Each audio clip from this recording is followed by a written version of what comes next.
et bienvenue dans la chaîne Mathématiques Sciences. Aujourd'hui, je prends et expliquer une nouvelle vidéo, qui est une vidéo donc en mathématiques par les 3e, dans laquelle ici nous allons parler de signes de révolution. Alors donc là, pareil, comme pour les vidéos sur les prismes droits, c'est des rappels de 5e, 6e, enfin plutôt c'est la 5e. Donc là, pareil, c'est des petits rappels qui font du bien. Et donc, je vous propose de revoir ici le signe de révolution. Alors bon, en soi là, je vais tout rappeler sur cylindre, comme j'ai fait pour les prismes droits. Comme ça, au moins, tu as tous les armes dans la main. Parce qu'en général, comme je l'ai peut-être dit dans la vidéo sur les prismes, en général, le chapitre sur la géométrie de l'espace d'unité classe 6e, 5e, 4e, il est fait en dernier. Et par moment, quand il est fait, moi je me souviens de l'avoir fait en 4e, il est très négligé. C'est-à-dire, en gros, vous le faites très vite, quoi. Moi, je me souviens pour l'avoir fait en 4e, que ce chapitre-là, on l'avait fait en 2 cours seulement. C'est-à-dire, premier cours, on avait fait tout le cours. Et le second cours, je crois, on avait dû finir le cours. Et ensuite, on avait fait 2 ou 3 exercices, quoi. Et c'est tout. Donc, vraiment, ce chapitre est très négligé quand vous faites dans une classe.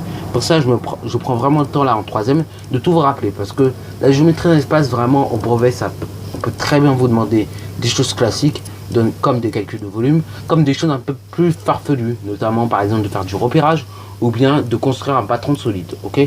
Donc, pour ça, c'est très bien de rappeler pas mal de petites choses. Alors, commençons donc par la définition d'un signe de révolution. Alors, un signe de révolution, c'est un peu comme un prisme droit à un point près. C'est-à-dire que les bases, en fait, ce ne sont pas des polygones, comme vous l'aurez deviné, mais ce sont donc des disques, ok? Et donc, un signe de révolution, c'est un solide qui a donc des disques superposables et parallèles, et puis également, donc, c'est ce qu'on appelle les bases communément, ok? Donc, pour vous en montrer un exemple, du coup, je vais vous montrer ma trousse, en fait, tout bêtement. Voilà, donc ma trousse, vous voyez, on voit pas toute la... Voilà, on voit la trousse. Donc, vous voyez la trousse. Bon, elle est un peu longue, je vous avoue.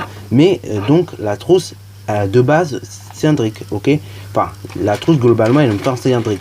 Et là, vous voyez que les deux bases ici, qui sont des cercles ou bien des disques, et vous voyez qu'ils sont superposables, mais aussi parallèles, ok?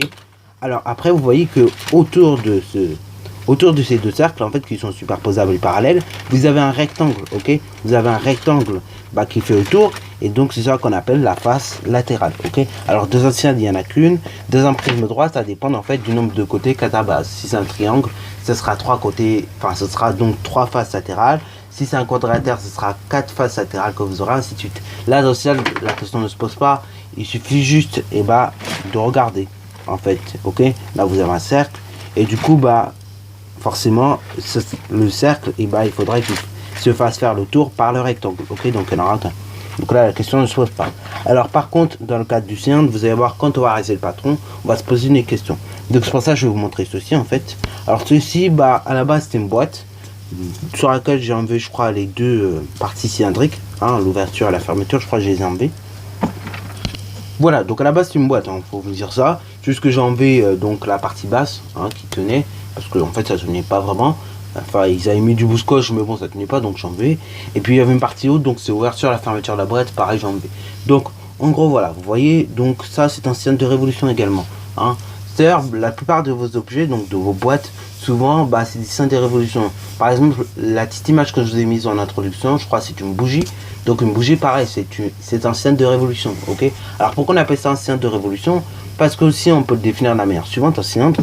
Voilà, donc il faut que je prenne un rectangle par contre. Donc voilà, je vous ai pris un rectangle pour que vous puissiez bien comprendre les choses. Alors je vais le replier en deux à nouveau, comme ça vous comprendrez un petit peu les mécanismes. Donc, alors un cylindre, on peut le définir de toute manière. On peut le définir comme la rotation, comme en fait un solide qui est engendré par la rotation d'un rectangle autour d'un axe, ok? Voilà. Donc là, vous voyez, vous faites tourner votre rectangle en fait autour d'un axe, et donc du coup, ça vous fait un solide, ça engendre un solide. Alors vous voyez que là, la trajectoire décrite par cette rotation est un cercle, et du coup, ça engendre un cercle en bas et un cercle en haut. Donc en gros, ça vous donne un signe de révolution, ok? Alors, dans le signe de révolution, vous allez avoir pas mal de choses également. Donc, c'est ce que je vais vous indiquer sur le schéma ici. Voilà, alors donc là, je vous ai indiqué sur la perspective un certain nombre de choses. Alors, je vous ai indiqué d'abord ici, vous avez l'axe du cylindre. Vous avez également la base, donc comme je vous l'ai dit tout à l'heure. Vous avez aussi donc la distance entre les deux bases, en fait. Donc, j'en ai parlé aussi dans le cadre du prisme droit, mais la distance qui sépare les deux bases, en fait, on appelle ça donc la hauteur, ok? Donc la distance qui sépare les deux disques ici, c'est ce qu'on appelle la hauteur, ok? Alors, et vous avez un troisième mot qui est la génératrice. Alors la génératrice, elle se représente comme ceci en perspective cavalière. Bah, en fait, tout bêtement, la génératrice, donc si je reprends mon rectangle ici, ça correspond bah, en fait au côté du rectangle. Ok, donc là ici vous avez l'axe, donc l'axe sur lequel bah, le rectangle tourne, et là vous avez l'autre côté du rectangle qui correspond à la génératrice de ce cylindre. Ok, voilà. Donc là vous avez l'axe sur lequel on est en train de tourner, et là ici vous avez la génératrice, ok, par laquelle justement bah, est généré ce cylindre de révolution. Ok, voilà. Alors là c'est tout pour le vocabulaire donc du cylindre de révolution, mais maintenant passons donc un petit peu moins blabla et plus aux constructions. Donc maintenant que nous avons vu à peu près à quoi ressemble un cylindre de révolution, voyons comment ça se construit. Alors un cylindre, on peut très bien construire, et donc bah, ça peut donner de très belles choses, hein. Ça peut donner de très belles architectures ou de choses comme ça, mais voilà, il y a quand même une méthode pour construire un cylindre. Alors construire un cylindre c'est un peu plus, enfin c'est pas forcément plus dur, hein, mais c'est pas non plus forcément plus facile que dans un prisme, puisque dans un prisme, vous voyez, il faut faire attention aux longueurs, et bah dans un cylindre,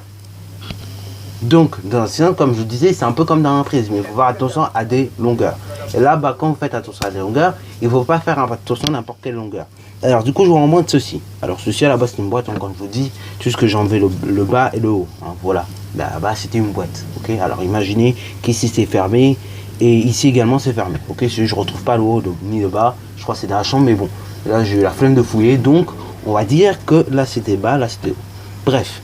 Donc, du coup, voilà, vous avez ce beau cylindre, voilà. Donc, en fait, quand vous allez construire votre cylindre, il faut que la longueur du cercle, donc en gros le périmètre du cercle, soit égal à la longueur du rectangle qui fait le tour, ok. Donc, la longueur du rectangle qui doit faire le tour du cercle de base doit être égale à la longueur du cercle, ok. Voilà.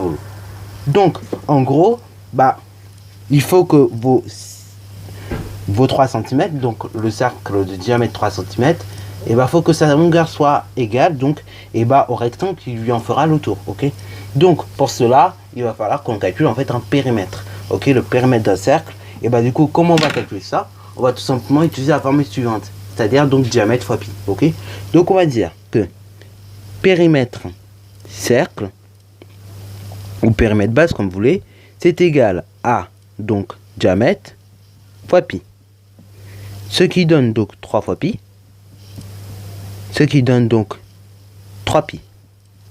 Et ce qui donne exactement, enfin environ plus précisément, parce que là, 3pi en fait, je vous fais une petite remarque là-dessus, hein, pour ceux qui se trompent souvent, 3pi en fait, c'est la valeur exacte. Et là, ce que je vais donner en chiffres, c'est la valeur approchée, ok. Voilà, puisque pi en fait, il n'est pas un nombre décimal, c'est un nombre irrationnel. Donc voilà, donc 3pi, c'est la valeur exacte. Tandis que la valeur chiffrée que je vais vous donner, c'est une valeur approchée. Donc 3pi, bah ça fait donc 9,42 environ, ok. Et donc ça, c'est la valeur approchée de ça, ok. Voilà. Donc ça fait 9,42 et là, vu que nous sommes en centimètres, et ben on indique des centimètres. Voilà, donc là, le tour du cercle est égal à 9,42 cm. Ce qui veut dire donc que votre rectangle devra avoir une mesure de 9,42 cm sur 6 cm de hauteur, ok. Donc là, ce que je vous propose, une fois qu'on a calculé le périmètre, du coup, et ben c'est directement de construire ce rectangle de 9,42 cm sur 6 cm de hauteur.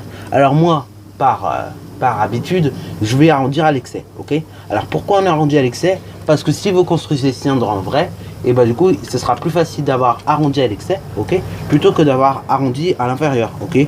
Comme ça, bah au moins vos 0,08 cm qui resteront du coup, et bah au moins ça sera pas trop dérangeant, vous voyez. Alors que vous voyez, par contre, de 9,4 à 9,42, il manque 0,02 cm. Et du coup, bah là, ça risque de coincer, vous voyez. Donc, vaut mieux être un petit peu à l'excès quand on construit un cylindre.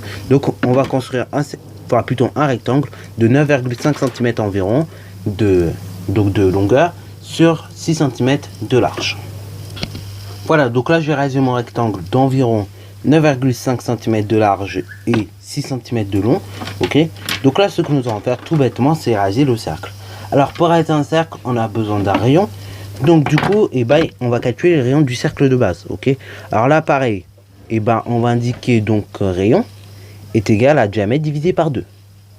Ce qui fait donc que rayon est égal à 3 demi. Et 3 demi, ça fait exactement 1,5 cm. Donc votre cercle que vous allez construire fera 1,5 cm de rayon.